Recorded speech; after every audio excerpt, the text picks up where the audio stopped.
ভেঙে দেয়া হলো ক্রিকেট বোর্ডের নির্বাচিত কমিটি, নতুন সভাপতি তামিম ইকবাল।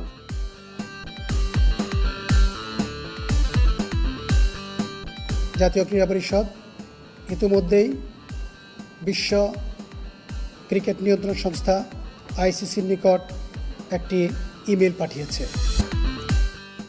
19 মাসে ক্রিকেট বোর্ডে 4 সভাপতি, বিদায় নিলেন আমিনুল ইসলাম, চেয়ারে বসলেন তামিম ইকবাল।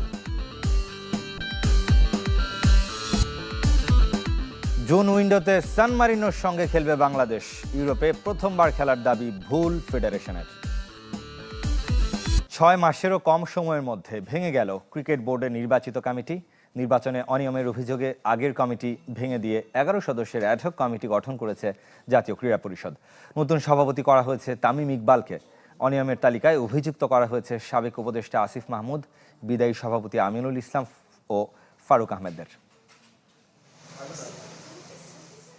ভেঙে গেল ক্রিকেট বোর্ডের কমিটি। মাঝে নানা নামে আর নিয়মে কমিটিতে বদল আসলেও দীর্ঘ 19 বছর পর পুরো কমিটি ভেঙে দেওয়া হয়েছে।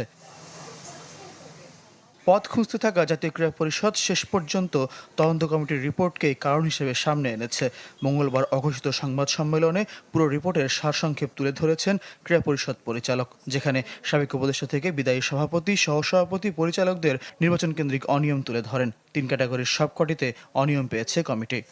উপদেষ্টা আসিফ মাহমুদের এপিএস সাইফুল ইসলাম এর মাধ্যমে নির্দিষ্ট ব্যক্তিদের কাউন্সিলর হিসেবে মনোনীত করার জন্য চাপ প্রয়োগ করা হয়। কমিটির মতে এটি ভোটের ফলাফল প্রভাবিত করার একটি সুসংগঠিত প্রচেষ্টা।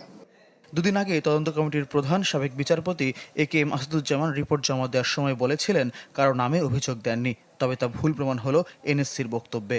2018 সালে জাতীয় ক্রীড়া পরিষদ নীতিমালার 18 ধারা অনুযায়ী পুরনো কমিটি ভেঙে 11 সদস্যের নতুন অ্যাডহক কমিটি করেছে এনএসসি, যা আইসিসিকে জানিয়েছে সরকার।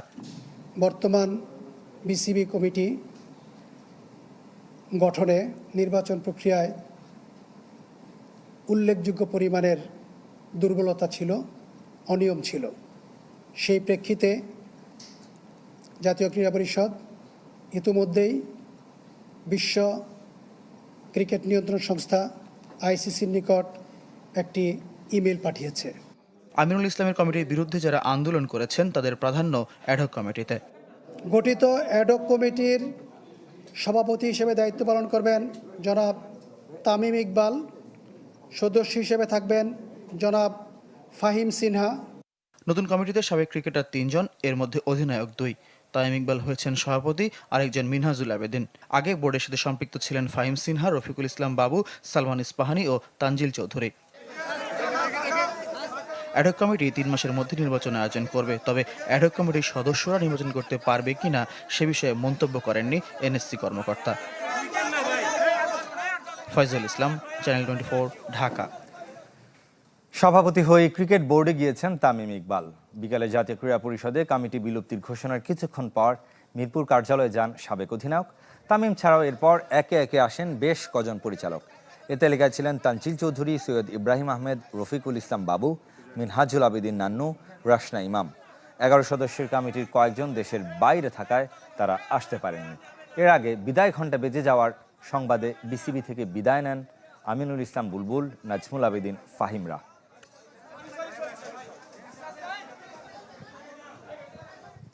এই মুহূর্তে মিরপুর স্টেডিয়াম থেকে সরাসরি যোগ দিচ্ছেন সহকর্মী ইকরাম হুসাইন। ইকরাম, নিশ্চয়ই শুনতে পাচ্ছেন, নবনির্বাচিত কমিটির কারো কাছ থেকে কোনো ধরনের মন্তব্য এখন পর্যন্ত আপনারা পেয়েছেন কিনা?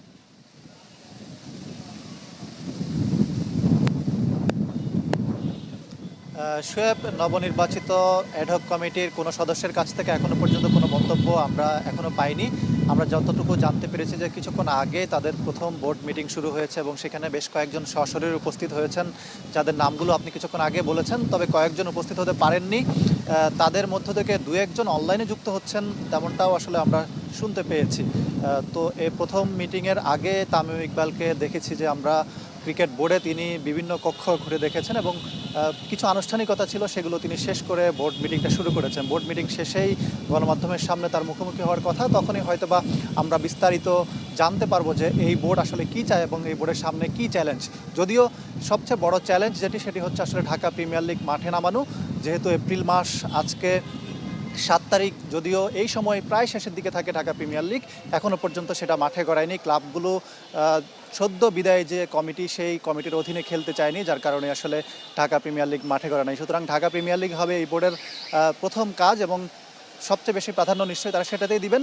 একই সঙ্গে যে নিয়মিত কাজগুলো আছে সেগুলো তাদেরকে করে যেতে হবে। যদিও 3 মাসের মধ্যেই আসলে নির্বাচন দেওয়ার কথা বলা হয়েছে। বাংলাদেশের অ্যাডহক কমিটি বিসিবিতে আগেও এই ধরনের হয়েছিল এবং সেই সময় আমরা দেখি যে অ্যাডহক কমিটি থেকে পরবর্তীতে নির্বাচন করা। সকালে ছিলেন বর্তমান, বিকেলেই সাবেক। আরও এক ব্যস্ত দিনের শুরুটা হয়েছিল পূর্বাচল মাঠ পরিদর্শন করে। গণমাধ্যমে কথা বলেছেন, ক্রিকেট নিয়ে পরিকল্পনাও তুলে ধরেছেন। ক্রীড়া প্রতিমন্ত্রীর প্রশংসা ঝরেছে তার কণ্ঠে, কিন্তু বিকেলেই জানতে পারলেন তিনি আর নেই। জেনে নেব বিসিবি সভাপতি হিসেবে আমিনুল ইসলামের শেষ দিন। প্রতিদিনের মতো সকাল থেকেই ব্যস্ততা, আর সেটা ক্রিকেট নিয়ে। বিদায় ঘন্টা বেজে গেলেও নিজেকে ব্যস্ত রাখতে চেয়েছিলেন আমিনুল ইসলাম। তাই তো মঙ্গলবার সকালে সতীর্থ পরিচালক খালেদ মাসুদকে নিয়ে গিয়েছিলেন পূর্বাচল স্টেডিয়াম পরিদর্শনে। খুদে ক্রিকেটারদের সাথে সময় কাটিয়েছেন, আবদার মিটিয়ে ছবিও তুলেছেন। প্রিমিয়ার লিগ, সাকিব আল হাসান আর দেশের ক্রিকেট নিয়ে নিজের উদ্বেগ, চেষ্টা আর ইচ্ছার কথা বলেছেন বারবার। 8 তারিখে আমরা আশা করছি যে সব ক্লাবরা আসবে এবং আপনাদের মাধ্যমে ক্লাবদেরকে আমরা অনুরোধ করছি যে প্লিজ আপনারা কালকে আসেন। আমাদের স্টেডিয়াম চেয়ারম্যান সাহেব এবং আমাদের একজন ভাইস প্রেসিডেন্ট ফারুক ভাইও থাকার কথা আছে সেখানে। যে এখানে বেশ কিছু অন্যান্য প্রক্রিয়াগত ঝামেলা আছে, সেগুলো তো ক্রিকেট বোর্ডের আন্ডারে নেই। তো আশা করবো এইসব যদি ক্লিয়ার হয়ে যায় এবং সাকিব যদি অ্যাভেলেবেল থাকে, ইনশাল্লাহ আমরা তাকে সিলেকশনের জন্য রেডি রাখবো। এমনকি নির্বাচন নিয়ে যার কাঠ করায় সেই ক্রীড়া প্রতিমন্ত্রী আমিনুল হকের প্রশংসাও করেছেন। আমাদের মাননীয় ক্রীড়া প্রতিমন্ত্রী মহোদয়, তিনি আমাদেরকে সময় দিয়েছেন। বগুড়ায় তিনিও যাচ্ছেন এবং বগুড়াতে আপনারা জানেন যে আমাদের অন্যতম একটা সেরা ভেন্যু ছিল, সেটা সামহাও আমরা বহু বছর ব্যবহার করিনি, অবহেলিত ছিল।